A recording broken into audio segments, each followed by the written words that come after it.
Welcome back. We are going to take this nice and slow with our first lesson on masking. So if you want to come back and review this, keep in mind I'll have show notes below on our module page, but let's dive into this. So let's get the situation kind of under wraps. So I have my Photoshop file opened. To get this image in here, really all I did was I dragged and drop an image from my desktop on here, and that's how you get that in there. You just plop it in. And so what I will do next is I labeled my layer mask me. You can do whatever you'd like. But remember back to our last video, a mask is going to cut out areas we don't want to see while maintaining pixel preservation. So let me show you what not to do. So this is very, very naughty, not good at all. So I can use my selection tool. Did you see here how I right clicked and I did magic wand? So that magic wand has a little bit of smartiness to it. It's kind of a smarty pants. It thinks it knows what it's doing, but not always. So do you see here how I just selected that and hit delete and how awful that looks? I can never get those pixels back. Um, of course, that would be if I saved and exported the file and I couldn't undo. But let me show you a few others. So right here, we have object selection tool. And this right here is extra smart. This is new. We didn't have this when I started teaching years ago. But you can click it. You see that? How smart it is? You can delete it. But keep in mind, we don't want to be deleting here. We want to be masking. So there's a huge difference between deleting and masking. Because deleting, I can't get those items back.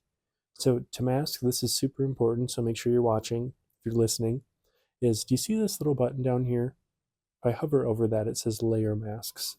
I'm going to simply click that, okay, once. And do you see how it gave me a little white screen here? That's beautiful, that's what I need. And just to start things off, let's be really kind of chill about this. And let's use the object selection here, okay? So I click that once, and I just hit delete on my keyboard, okay?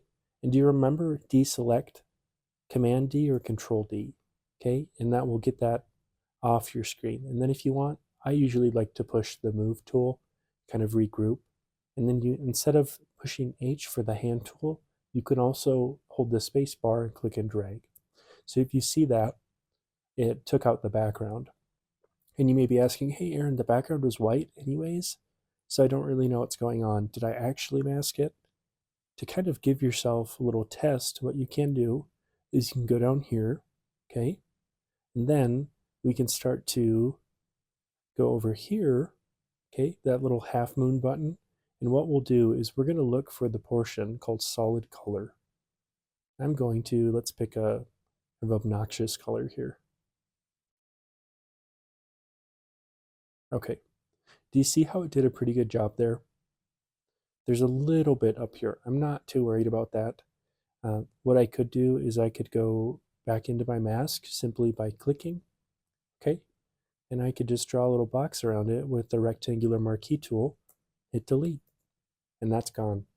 So that is a very simple approach to masking. Now I'm going to show you a few other ways to do this, and they're all going to be very simple. We're taking baby steps here. We're not rushing into anything. I want this to be a very clear concept, and I don't want you to be stressed out. So I'm going to show you just a few other things we can do. So do you see how I clicked this layer first? Very important. Then again, we're going to go down to this mask button. Do you see how it populated with that little white box? Perfect. So we're going to keep that selected just like that. Now I'm going to show you just a few other methods we can use. So this shape is fairly simple. So I can just drag the outline of the things I want to delete and hit delete. Okay? And then what I can do is I can hit Command D or Control D to deselect that, and I can just do it again. Okay, do you see how easy that is? I'm just simply skirting around, and then again Command D or Control D to deselect that. So there will be a billion ways to do this. I prefer a really basic approach that is more subtractive in nature like this, because it really helps my students see what we're removing. And do you remember just a step ago how I filled this layer? down here with the half moon, and I went up to solid color. So I'm going to do that again. Let's pick a blue color. Hey, that looks pretty good. I am okay with that. And I'm just going to delete that layer. I don't really need it. I'm going to delete this mask again so I can show you even more goodies. So a few things we can do is I want you to look up right here. I'm moving my mouse around. So do you see if we hover over that, it'll say new selection, okay? Now I want to put on my mask button again, okay? And here it's going to say, it should say new selection again, good. I can add to my selection, I can subtract from my selection, and I can intersect with my selection. So let me show you a few things here. So I'm going to select this, and you'll notice, oopsies, I selected too much. And so do you see here how it says subtract from selection? I clicked that. There you go.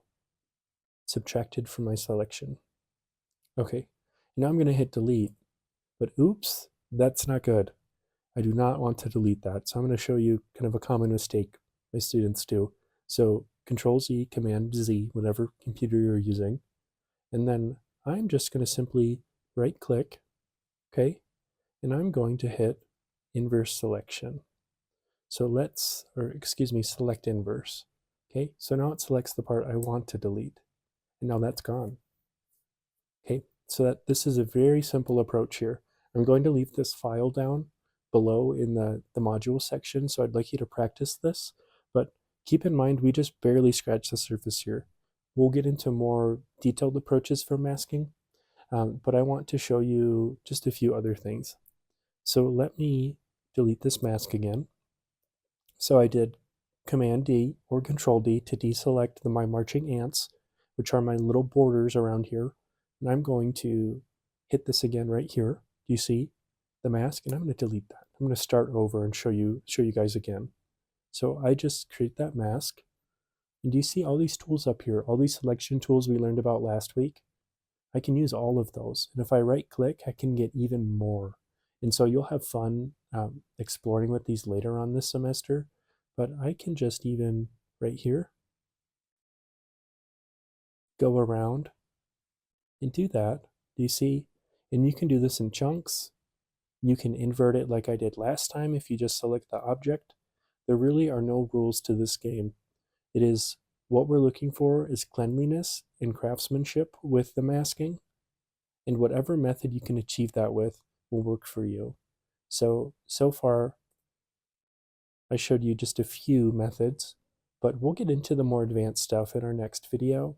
And just keep in mind, you'll find your own rhythm. What I prioritize are these newer tools, such as object selection, that'll really make your life easy. And don't think it's cheating. I've had students before, hey Aaron, I'm concerned, I'm not like diligently going through and selecting every leaf of a plant. Don't worry about it. That tool is there to help you. And we'll get through these other ones in a bit. But just a few other ones I want to talk about, just to give you a warm up to next time, is the quick selection tool in Magic Wand. So keep those on your radar. We'll talk about them in part 2. But keep in mind, I do have this file down below, and I would like you to follow along on this video. Okay, thank you so much, and I will see you in part 2.